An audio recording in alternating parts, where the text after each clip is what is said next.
I'm here with Brandon Lavoie, and we're at the Science and Engineering Fair.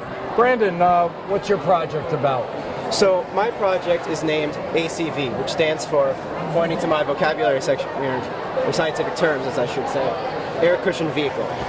So a type of air cushion vehicle is a hovercraft. And what I wanted to know is, like, they go over all types of ground, that's what they're designed for, but what about the temperatures of those ground? How does that affect its speed and the elevation it's able to travel at? Okay, because, so the temperature of the ground you were interested in? Yeah, I was interested in the temperature, yeah. Okay, and what were the other things you were interested in? I'm really interested in building one because I tried building one before and failed, which below me is a box of all my failed prototypes. So it was a challenge. Yeah. What I was interested in, since kind of the future of transportation, and I've always liked transportation, and I was wondering just how the science of it, the science behind how it works. So show us, describe your project. All right, so starting with my project it's unlike a usual science fair project. I tested two dependent variables. I tested propulsion, measured in speed in seconds, and lift, which is measured in height in millimeters. Okay. To try and further prove my hypothesis, which is that a hotter temperature will produce a faster speed and a higher elevation. Okay, higher lift. Higher lift, yep. With a higher temperature. Yep. And faster speed. Exactly. So that was your hypothesis. That was my hypothesis. Okay. And how'd that hypothesis work out? So, if look at the, I have percentages here, but looking at the first data table, so we can see I did 8 trials for each temperature, and I did many different temperatures ranging from freezing, which was -6 degrees Celsius around, to warm, which was, let me get this correct here, which was 27 degrees Celsius. Okay, so is this air temperature that you're dealing with at this point, or was it the temperature of the surface? It was the temperature of the ground surface. So behind you here we have my first test setup, which that is sheet metal. So the temperature of the sheet metal, and in this case, temperature of the warming tray that my stepmother so ever so graciously, unbeknownst to her, lent to me. I see. Okay. So this is your. This is the prototype I ended up with. That's your prototype. Dubbed Daytona after a Daytona prototype. Okay. And what are some of the components of this prototype? So the key components are the skirt, you can see, which is the bag that inflates the air, and the 2 fans. So this fan is the lift fans. Where are the 2 fans? So this is the second fan. This is what provides the propulsion and the thrust. And this is what provides the lift. Okay. So, and another key point is the very flat surface area. Other models I tried were thicker and thinner, and the air didn't have enough surface to push up on to give it lift. The bigger surface, the more powerful fan, was really key to making sure this worked. Yeah. So when you had different surfaces, your prototype didn't work, and you wound up learning more from the failure. I did. Than the success, probably. I mean, failure is said to be the greatest teacher. Yes. And what's in this box here? So in this box are about, I think, 10 or so different prototypes that I made that all didn't work. And some of these we've tried multiple designs and didn't work. I see. And this fan on the board here was actually the original fan on here. Yeah. Which burnt out. We actually broke it. I see. So those are all the struggles we had to deal with. I see. And when did you start this project? I actually started a little late. I started beginning of February, which I knew it was going to run into struggles, but these were weekends in my basement. I didn't see the light of day. In my basement, building and experimenting, going to the hardware store. Weeks and weeks building, and in a single weekend we did all the testing. That's what it came down to. Excellent. And we took no shortcuts. I say we, meaning myself. I had my dad, for efficiency's sake and for accuracy's sake, launch the hovercraft while I could do timing and scoring, so as to work out any bugs or variables. Yeah. Well, any inventor needs to hire people to do the tasks. Exactly. Yeah. I didn't pay him though. No. Okay. So how high did you get that to go up, and how fast did you get that to go? So overall, the highest, I believe, I don't have the highest here, but sorry, the lift is over here. The highest was probably 19 millimeters. 19 millimeters. So. Which was probably so that's about 1.9 centimeters, right?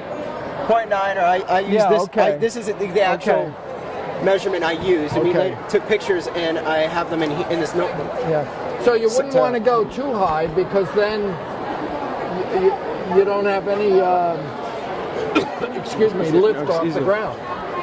You're too far away from the ground. Yeah, you don't want to go too high, but you also want to go high enough, because the hovercraft's original design was to go over different surfaces, like rocks and water. Right. But in order to go over rocks, you need to have some area of cushion that it could go over. So it's need to have enough height to go over those things, but not enough that it's.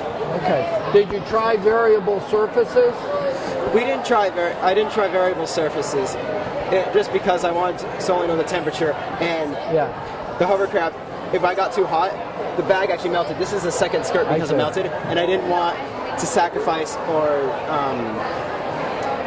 hurt any of the results. So in general, did you find that your hypothesis held, that the hotter the surface? I did, and showing here, so for propulsion, all of these, I did have an outlier, because I think with it so cold, there's condensation on the surface, and I didn't dry it off. But all three test groups were slower than the control. So the control was the hottest temperature. And lift, an average increase in height from the coldest to the warmest of 2.65 millimeters. So my hypothesis was proved correct, that the hotter temperatures did produce better results. This is an excellent project and really well put together. Thank you. You know, it's presented cleanly, and nice job. Thank you, I appreciate it. Thanks for sharing it with us.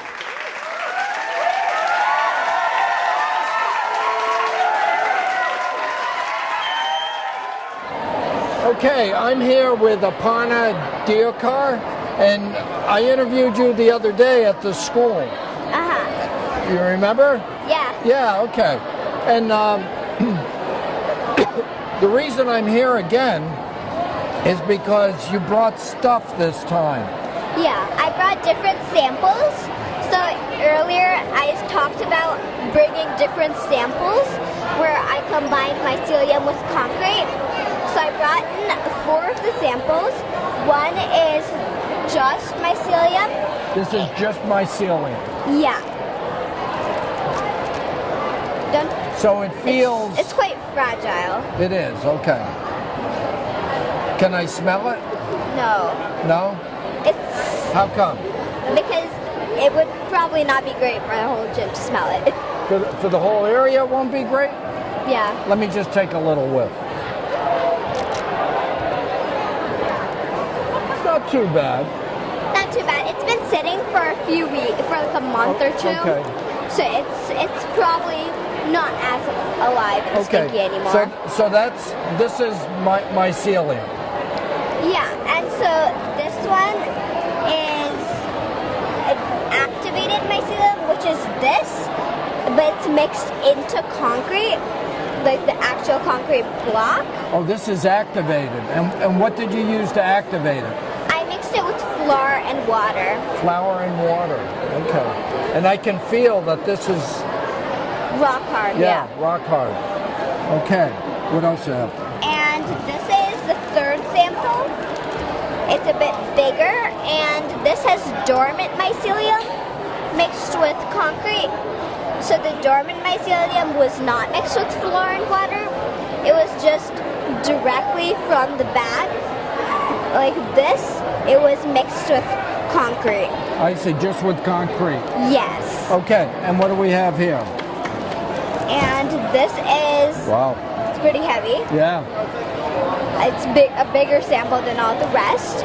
But this was, at the beginning, it was just plain concrete.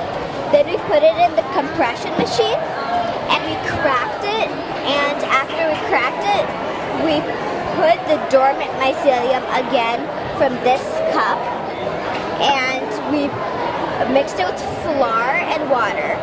But unlike we didn't let it activate, because to activate, we had to wait 4 to 5 days and then mix it in. but we just put flour, water, and this into the crack. Okay.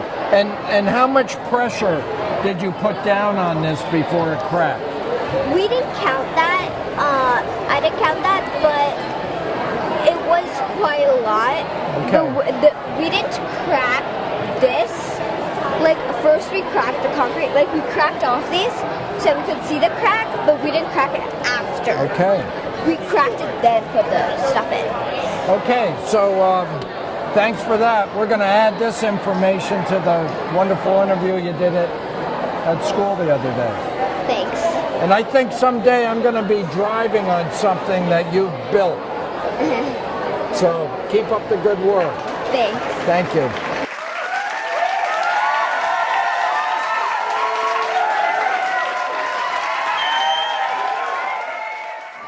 Okay, I'm here with Amy Prue, Aaron Prue, and Priyanka Sarathi. I'm assuming I pronounced all those correct. Okay. This is a team project that you have. Can you explain what your project's about? Okay, so our project is the Not So Basic Truth About Car Exhaust, a study on the effect of sulfur dioxide and nitrous oxide on the pH of water. Okay. So, Sulfur dioxide. yeah. And that's what's emitted from car exhaust? Yeah, there are two major pollutants found in car exhaust. Okay. Okay. And is that attributed to the burning of fossil fuels? So when fossil fuels are burned, it's through the process of combustion, and so combustion is when Combustion, it produces heat, but it also produces like pollutants and stuff. Yeah. So sulfur dioxide, nitrous oxide are like the byproducts or secondary products of combustion. Okay. Its main product is heat. So like if you take fire, for example, it produces heat, but it, like on the side it also produces carbon dioxide, which is Right. not so good. Yeah. So that's why cars are known for like polluting the earth, because Okay. they do produce heat when they burn fossil fuels, but as a side they also produce all these nasty pollutants. Understood. Do they produce carbon dioxide as well? Yeah. Okay, but I take it that's not a primary. It is, but we just focused But on you sulfur. focused yeah. on these. Okay. Would these be greenhouse gases? Are they? Yeah. Yeah. Okay. So, what was your hypothesis? Our hypothesis was that if water is exposed to sulfur dioxide and nitrous oxides in car exhaust for a longer time, then the pH will decrease. Because when nitrous oxide and sulfur dioxide react with the water, with the oxygen in the water, a chemical reaction occurs which produces acids and therefore lowers the pH. I see. So the water. Are you referring to water that's just in the atmosphere, or? No, so we placed a cup of water underneath the car, the Okay. tailpipe, so then we tested that water. I see. Okay, so what do we? Oh, so this is the exhaust pipe. Yeah. Okay. You want to explain that? So this is the exhaust pipe here. Yeah, the exhaust pipe is in it. And explain to me what you have here. So we have the cup of water underneath, and we have Right. the exhaust pipe, and we taped funnel, like a funnel made out of foil around the exhaust pipe, because when we started doing like trials to figure out what the best procedure would be, so the wind kept like blowing the car exhaust. Okay. Yeah. So we also have a thermometer here because we wanted to see if because we found out that the temperature of the water was going up because the car exhaust was heating it up. And we also noticed that in one of our trials, from the 8th minute to the 10th minute, the pH rose. And so we were wondering why that happened. And so we did a little experiment on the side, and we realized that when the heat actually makes substances more basic. Yeah. So they kind of counteract with each other and cancel each other out. So when the pH rises, is that getting to a more basic. Yeah. Okay, so that is basic. I always reverse those two. So we have like the pH scale right here. Okay. So numbers that so 7 is neutral. So Yeah. it has an even balance of hydrogen and hydroxide ions. Okay. Above 7, numbers above 7 are considered basic or like alkaline, and they have more hydroxyl ions than hydrogen ions. And if it's below 7, if the number's below, that means there's more hydrogen ions than hydroxyl ions, which means it's more acidic. I see. Okay. So your hypothesis. Well, you tell me. What was your hypothesis? So if if sulfur dioxide and nitrous oxide and car exhaust are if water is exposed to sulfur dioxide and nitrous oxide and car exhaust for a longer time, the pH will decrease. Okay. Okay. And did your experiments confirm your hypothesis or not? Yes, the results supported our hypothesis because the sulfur dioxide and nitrous oxide in the car exhaust lowered the pH of the water. So in general, this can't be good for the environment, No. right? I mean, these are greenhouse gases and, not good.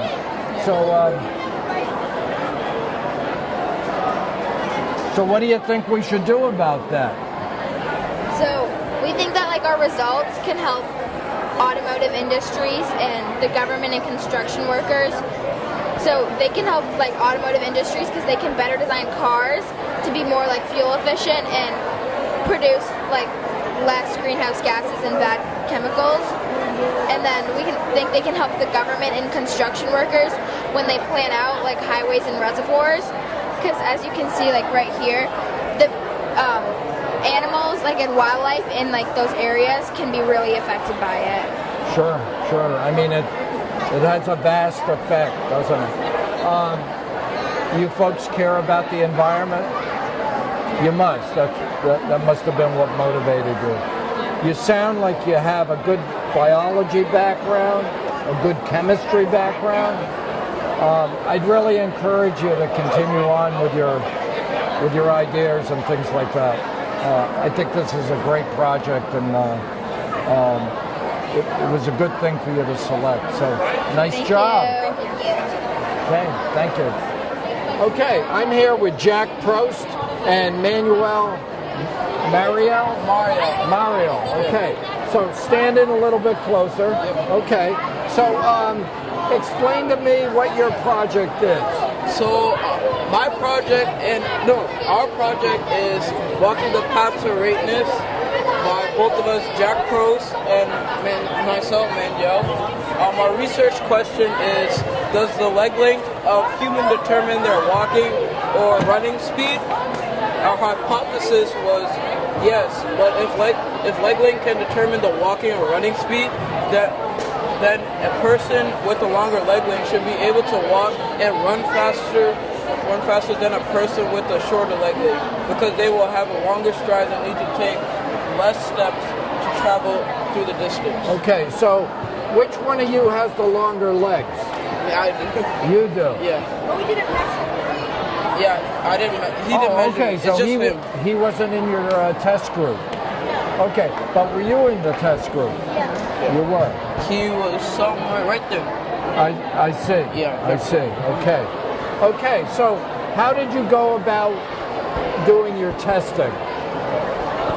Basically what we did was we measured people's leg lengths from hip to foot. From hip to And foot. we made them run back and forth for 10 seconds in a gym.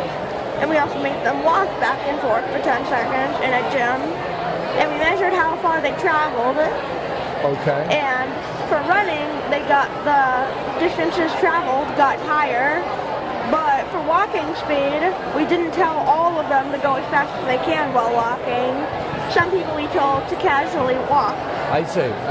So a constant that you had was the time that you let people walk. Yes.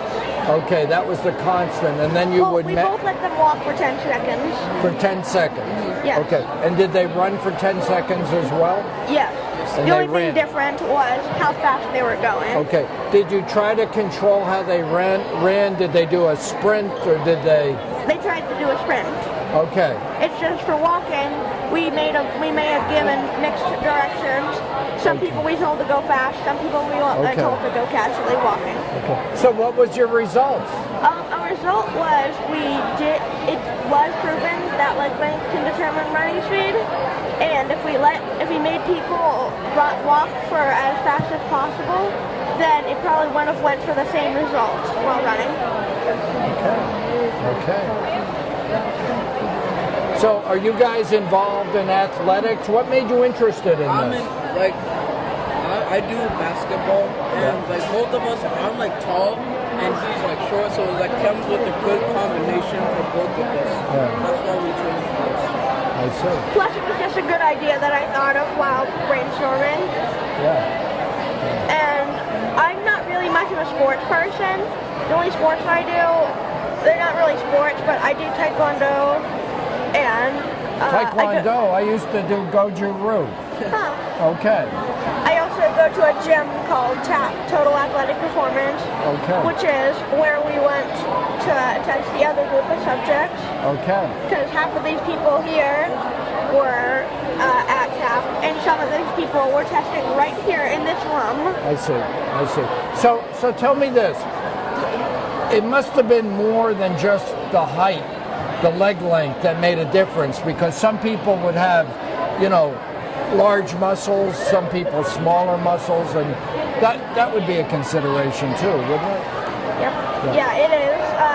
It's mostly the efficiency, because my brother came in here. He also was tested. He is the shortest person of the test groups, and he has to go to lacrosse and do soccer. He's at a soccer game right now. Yep. He has to compete with all the taller kids to go fast. I see. That's why he was one of the second tallest people running, but he was the smallest person walking because he was one of the people who we told to go fast, slow. Okay. Well, this is a great project. Thank you. And it's well presented. So thank you very much for sharing it. Thank you. Thank you. Okay, I'm here with Damon Abetz right now. And what do you got for a project? So, I built and engineered a solar oven. A solar oven. Yeah, Okay. that could boil water, and that could get powered by the sun and boil water. Okay. So the idea was to have the oven capture energy from the sun. Yes. Okay, and then I guess you could use that energy for what you wanted, but you were using it for a stove. Yeah, as a stove. And the sun's very powerful. Yeah, it's just pretty powerful. Yeah. Yeah. If you have the light magnification and stuff, it could be very powerful. Yeah. So is this your oven? Yes. So- So this it has a plastic cover on it. Okay. And then it goes through so it goes through that, and I actually when I was doing it, I actually kind of angled it towards the sun more. Okay. On its side, so then it on the cover it captured some of the sunlight. I see. too. So you'd get some reflection going back. Too? Yeah. Yeah. How hot were you able to get this? Yeah, so it didn't boil the water like I said, and it actually got to 49 degrees Celsius. 49 degrees Celsius, which Yeah. is about how much in Fahrenheit? It's about 120 degrees Fahrenheit. 120 degrees Fahrenheit. Yeah. So how long did it take? It took about an hour to raise up to 49 degrees Celsius. Did you experiment with any magnification? Not really. Yeah. Because Yeah. that, like you said, can really make a difference. Yeah. Yeah. Yeah, this was kind of done fast, but over the summer, since it's going to be a little bit hotter, Yeah. it can. I'm definitely going to try different type of material on the top, Yeah. and try to make it more insulative. Yeah. So I was thinking about a sheet of glass, which is more insulative than a turkey bag. Yeah. And like more clear. Yeah. So like. So I see this was more of an engineering project. Yeah, this is an engineering project. Than a hypothesis. Yeah. Okay. I'm like an engineering and experimenting project. Yeah. Yeah. So what interests you in this? Well, like just doing the whole engineering project. Yeah. It's quite interesting doing it. Yeah. So you're gonna cook anything? I was thinking about like making a cake or frying an egg when it gets hotter. Okay. Yeah, maybe since it's not super hot, but like in the summertime, you have less chance of getting salmonella. Yeah. Okay. Salmonella. Okay. Well, this is great, and I see you've. How many times did you test this? I tested it 2 times. 2 times. Mm-hmm. Okay. Yeah. And was the sun? Did the sun appear roughly the same each time? Yeah, I probably tested around 3 o'clock each time. About 3 o'clock. Okay. Okay. So it would be roughly the same position in the sky. Yeah. Okay. Yeah, we probably tested about at 3 o'clock each time. Great. Okay. Well, great project. I wish you success, and thank you. I hope you can cook something. Yeah. And keep on innovating. Yeah. You know, when you get an idea, build it and test it out. Okay? All right. Thank you. You're welcome. Hi, I'm here now with Aaron and Olivia, but this project was done by 3 of you, and the other one is Amelie. Okay, but she isn't here. What attracted me to this was background radiation. Okay, because I know background radiation is everywhere, but what interests you in background radiation? For me, I mainly wanted to know like how much background radiation was in household devices, and just to see if there is really a lot of background radiation with TVs or microwaves, and just to see like the difference between them, and then see which actually has the most. Okay, so did you have a concern that if there is background radiation that it might have some effect on people or animals, or what was your concern with the background radiation? When we did do our research, there were a couple of like type of radiations that would harm us, but we didn't really find anything that would harm us around the house, so we thought that it was pretty much fine. Okay, but you didn't know that until you the types of radiation that would harm you would be like UV radiation from the sun or nuclear radiation. Right. And I don't think there's any of that here. I think you're correct. Yeah. Did you get into the difference between ionizing radiation and non-ionizing radiation? That was initially what our project was on, I think. So I think what you were measuring was non-ionizing radiation. Okay, so take me through what you did. What was your hypothesis? So what we mainly wanted to find was how much background radiation was at a certain time of day, like when was the most. So our hypothesis was mainly either at evening or at day because of all the sun. Noon.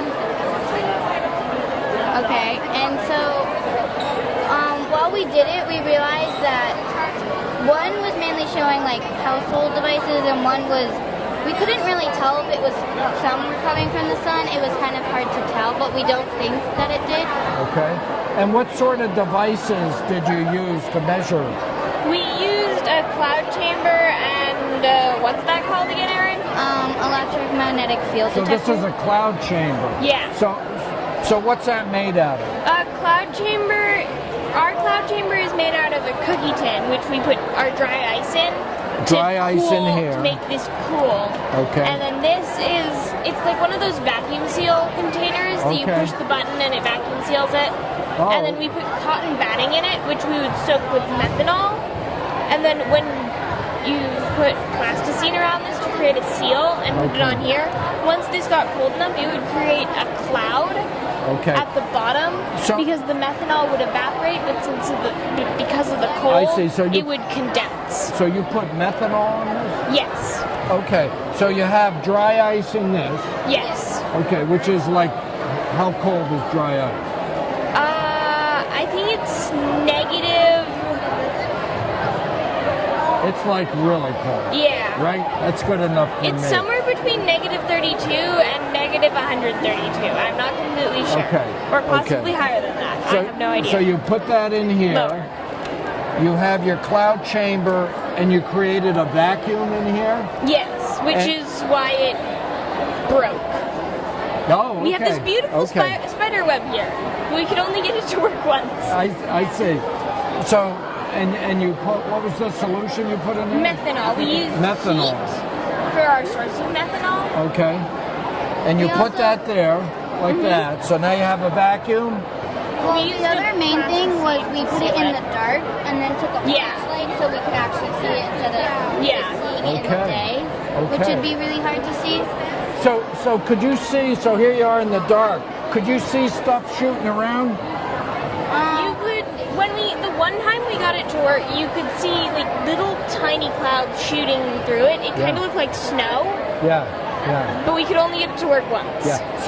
So when you saw that shooting, those things moving around in there, or particles shooting around, did you have a device nearby, or was it just shooting around from what's in the atmosphere? It was just shooting around from what's in the atmosphere. Just what's in? Since we're doing a school science fair project, we can't have an additional sorts of radiation. Yeah. That would be Right. against the rules because Right. it could be dangerous. Right. But using your devices, like you said, you had a TV, and what was the other We device? used this to measure around a house, measure the radiation in places. I see. So you didn't bring your devices near this. No. You went around the house and checked out your TV. What we saw in there would be the same radiation that's in the air. Yes. Yeah. That just lets you see it. Yeah. And so what type of particles did you see? We ended up seeing radons and muons, I think they're called. Okay. So it wasn't exactly what we wanted to see, but we still saw something. It's what's there. And so, since it only worked once, that's when we went to the electromagnetic field detector, and then we went around and did stuff like the light of a fish tank, a dryer, toaster, can opener. I see. And it was really shocking to see that there was a lot of, what we did was there was a lot of counts in, for the can opener, which was 800 for the 12-inch, and for the computer, it was 0. I see. Oh, really? Yeah. So that may just simply mean that the computer was insulated better and not letting things out. So this is a device you use. What is this? So what it will do is when you turn it on, so you would hold it and then turn it on, and then we'll change it to milliglasses and Fahrenheit, and then we would go around to a plug and do 1 inch, and then see the reading and then write it down. I see. And then go to 12-inch and then see the reading. I see. So you varied the distance, took a reading, and did you see that the amount of radiation decreased with space? Usually it decreased, but for the electric can opener it didn't because we got closer to the actual thing in the plug. Oh, wow. So it ended up being higher for the 12-inch than it did for the 1-inch. Interesting. Okay. Well, this is a very interesting project. I mean, we have background radiation that comes from the beginning of time. It actually comes from stars. You're absolutely right. There is slow-moving background radiation, I believe, that comes from our sun, and then faster-moving background radiation. Technically, they're cosmic rays, which is what was coming. The particles that we were measuring was coming from cosmic rays that come from stars. Yeah. Very good. So you have an interest in science? Yeah? You're going to continue on with things like this? Maybe. Maybe. That's an honest answer. Maybe. Well, this is great. This is well put together, and you should be commended for that. Thank you. Nice job. Okay, I'm here with Jack Fornicola now, and Jack, you have a project that really drew me in because you had stuff. Yeah. And I think having stuff is important because it adds a lot of interest. So, what's your project about? My project is called Hydraulic Bridge, and it was all about a hydraulic bridge that I built. Okay. I built this hydraulic bridge out of balsa wood and tea boxes, 2 raspberry cartons, popsicle sticks, rocks, and door hinges. Okay. I also added some syringes, so that way I was able to lift and lower the bridge using this contraption here. When I push down on this, it lifts the bridge, and then the bridge is able to hold itself. When I pull back, it lowers itself by itself. So what's your hydraulic fluid? It's just water with food dye. With water with food dye. And does it matter what type of hydraulic fluid you use? I don't think so. Right. But in most industrial machines, oil is used. I think it might have to do with its density. But filling this with oil would be a little expensive. Yes. And it would mess up my clear vinyl, so you wouldn't be able to see. Yeah, but this is fine for what you're trying to show, proof of concept. And I suspect that oil would perform better maybe under heat. Yeah, probably. Are there any hydraulic bridges in use that you know of?